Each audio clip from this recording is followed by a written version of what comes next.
Un robot parmi les invités lors d'un sommet sur la technologie, une première depuis 2014, année de fondation du sommet Transform Africa.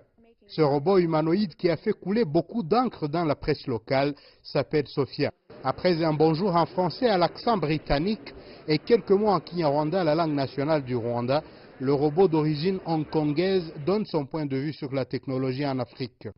Des startups africaines ont déjà commencé à aider les milieux ruraux à trouver des médecins, alors que d'autres assurent la sécurité alimentaire à l'aide de drones. Un exposé qui, selon certains experts en matière économique et technologique, cache une renaissance africaine dans le domaine. D'autres pourtant voient l'avancée technologique du continent comme ayant des bases encore très dépendantes d'autres parties du globe, ce qui devrait changer. Parfois, quand je dois appeler par téléphone mes homologues maliens ou kenyans, je me dis que la connexion se fait directement, alors que ce n'est pas le cas. Pourquoi doit-elle d'abord transiter par l'Europe pour être inspectée?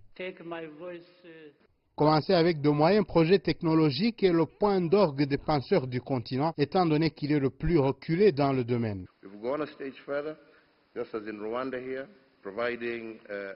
Nous avons fait un pas en avant, comme ici au Rwanda, en donnant des ordinateurs aux enfants du primaire pour que ces derniers s'habituent à ces outils. C'est pour qu'ils puissent grandir et apprendre avec l'ordinateur.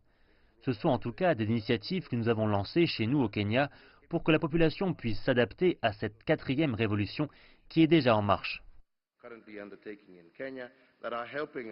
Actuellement, les chiffres montrent que le Maghreb et l'Afrique australe sont les parties du continent africain avec un taux élevé, variant entre 50 et 51% de pénétration d'Internet. L'Afrique centrale ne se contente que d'un petit 12%. Étienne Gatanazi, CGTN français, Kigali, Rwanda.